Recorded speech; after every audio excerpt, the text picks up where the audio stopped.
and then allow the Hylos and Yuzong to actually go in. Now, speaking of going in, now we're back in the game. Thank you very much to the crowd for hyping us back up. Yeah, right on time, just in time for us to see also the jungle pathing, both junglers starting on the purple buff, so it will be inverse.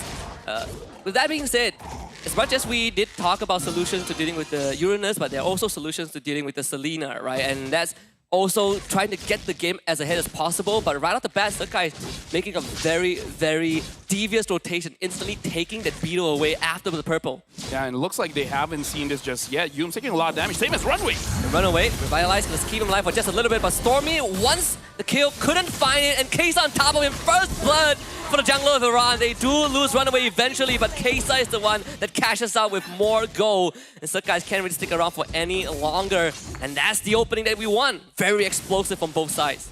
Again, explosive coming in from both sides, and now Momo taking a bit of damage, but small lead for Malaysia because Sakai was the one that has taken away the beetle, like you said. So just a small advantage. But I feel like as long as Iran as well as Malaysia, they don't extend anything further, it's basically even. Even if you look at the goal lead, there's basically nothing there just yet. The fact that Stormy was not able to go crazy, get a bunch of kills, that's already impressive coming in from Iran. We even saw Anders for a moment got that lane advantage, right? Was able to really bring Momo down low, but he is the Uranus, so he's gonna heal back up, no problem. Runs the Brave Smite. So these chip damage are only going to stop him for so long. You need to call in a gank, and preferably when your Hayabusa is level 4, which he is right now, but unfortunately Turtle has spawned.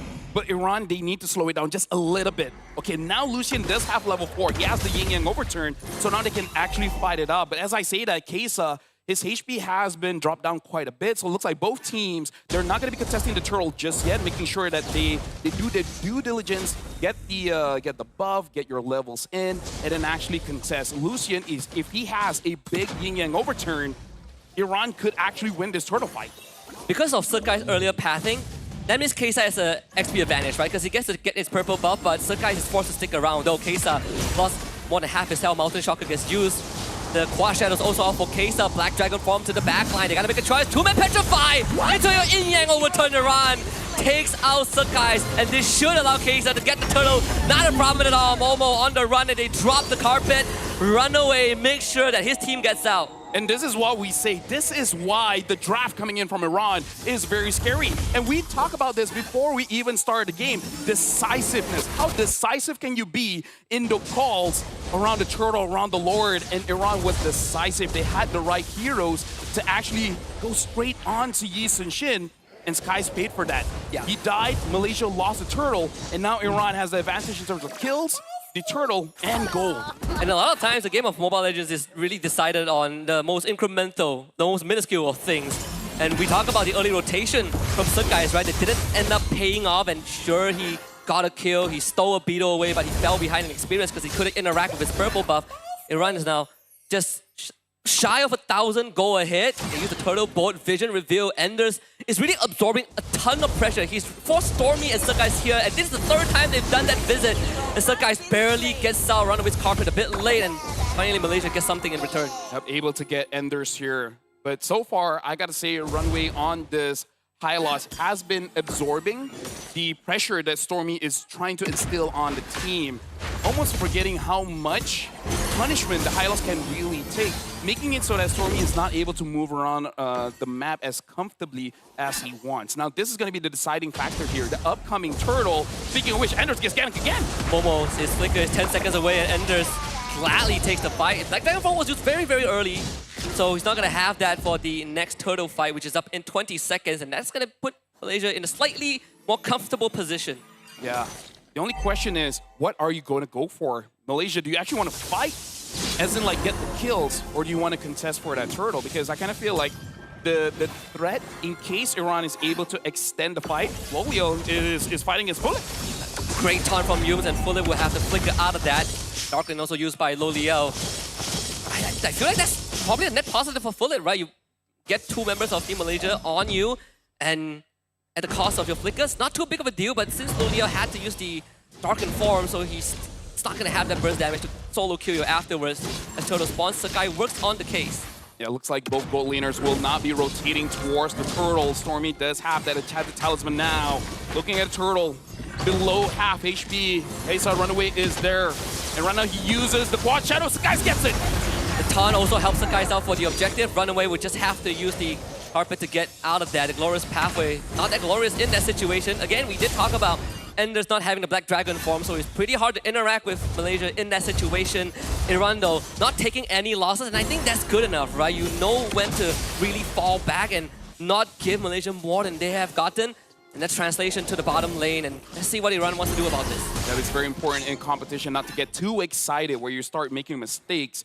And now, speaking of which, this is very even for both teams here, Husky. Both Malaysia and Iran having 2 kills each when it comes to the goal difference, only around 400, 500, so not that big just yet. Stormy gets it. Oh, and just great juggling. Kesa finds a solo kill on the Stormy. That's a second death on the Selena.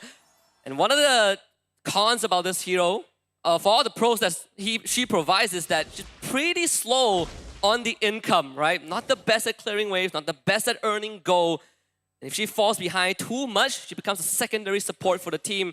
And Kesa getting his second kill, that's great for Hayabusa. Yeah, Iran right now, what they really want to do is to secure, I mean, it sounds weird to say, but they want to secure the outside turrets as fast as they can. Like you said, Stormy on the Selena doesn't clear minions all that fast. So if they're able to get that kind of momentum, getting especially the mid turret, allowing you to enter the jungle, Malaysia's going to suffer a lot with this kind of drive. This is not the kind of drive that you can comfortably come back on. It's very mechanically intensive, right? It asks a lot from you, from the players individually, though Malaysia did get the bottom tier 1. I was worried that they're going to miss that timing because Flicker just came back up. Either way, 1.5k lead for Team Malaysia, even though it's just a 1 kill difference, but we are looking at almost the same objective, same turtle.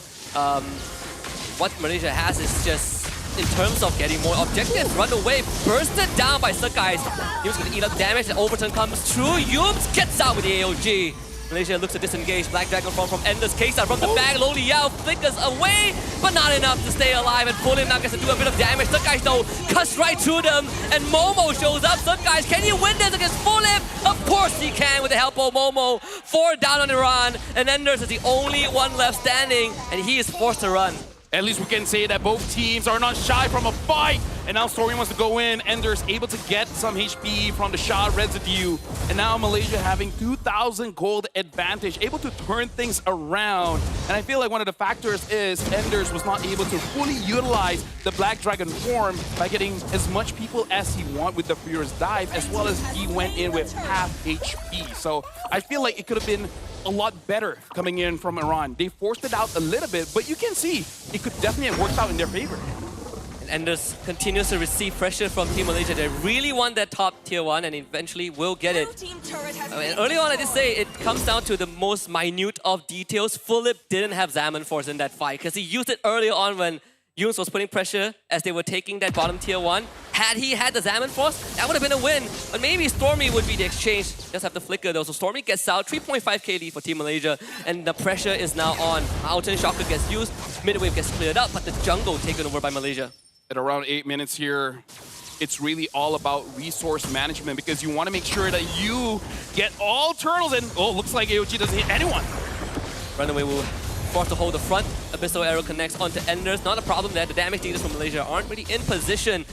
But Momo now has the liberty to basically frontline this forever. Black Dragon form gets used. There is the Petrify though. They get the control. Loliao disappears. Team Malaysia now on the run. Momo is going to be that distraction. With Yums holding the front, it shouldn't be hard for Malaysia to back off. But it's definitely a hefty price to pay. Yep, Lolio got caught in a trap where Iran was waiting for anyone to go in. And then again, this is why it's nice to have an on-click stun, where if the Hyla sees you, he's just gonna stun you up.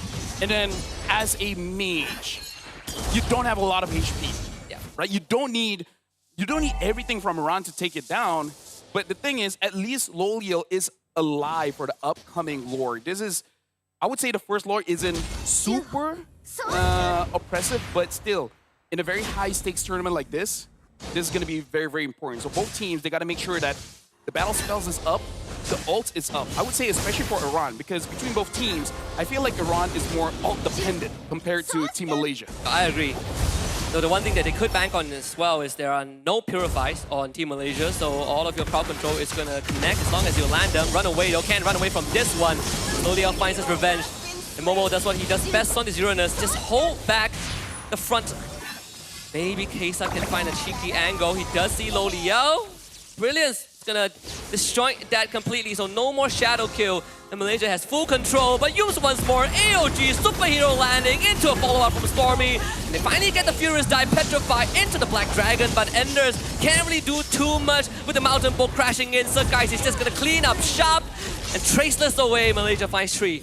Iran, they have. Oh, look at that. Stormy goes in, trying to get a kill. But Philip is still alive. Right now, Iran, they were.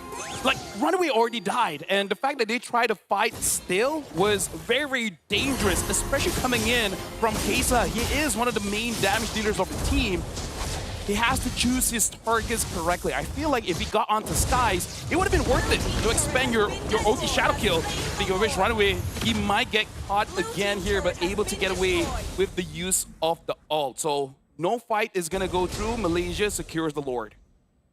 This is also one of the few, I would say, things with having a high loss, because once you start realizing that you are not as durable as you were 3 minutes ago, that's where the problem starts, right? Because no one else from Iran can really take the punishment that Malaysia is dishing out. So if your high loss is getting melted like butter, then you have a secondary problem. Then maybe the plan B is just catch the course in the back line, but that is asking for a lot as well. Runaway is straight up gone as Loliel destroys his health bar. Kesa, if there's a magician that Iran needs, it's Kesa, but sadly, he only walks away with his purple. Yeah, but I gotta say, just be happy with what you got. I would say they don't have the best wave play, or AOG goes in, hits onto no one. Do they actually want to go for this, Malaysia? Wow, they actually get the Black Dragon form out. That is more than enough if you are Malaysia. You did say that Iran is a lot more out-dependent. Black Dragon form not being available for crucial fights and the Lord crashing in. This is bad news. Yeah, but all the while, Kesa is waiting in the back. Stormy might know. Actually, Stormy should have vision here. They know, and now they're going for it. Yeah. You don't need just the Abyssal Trap. You also have the Mountain Shocker, and this is going from bad to worse. Maybe Philip will be able to change it around, but Yums is just punching him in the face. Lord still pretty much healthy. 4v5, Malaysia have the advantage. The arrow connects onto Philip, and that's the important member of Iran that needs to go down. Philip somehow stays alive, but not Lucian though. This one does connect. Enders trying to bleed out Stormy, but one is all they get. Malaysia right on the crystal, and game 1 for Malaysia. Congratulations to Malaysia winning the first game, going up against Iran. But we do have to say that the game, especially in the early as well as the mid, were quite fast enough there where Iran had potential. They had many moments where they could turn things around against Malaysia. It's just that they gotta be careful, understanding that their draft really needs proper timing with all the ults. So if they're easily baited out, you're kind of losing majority of your win condition. Yeah, and you did say that you can't really get too excited, especially in high-stake games. So easier said than done, but once you get too excited and when you start making these mistakes, it does kind of compound itself, right? And most importantly is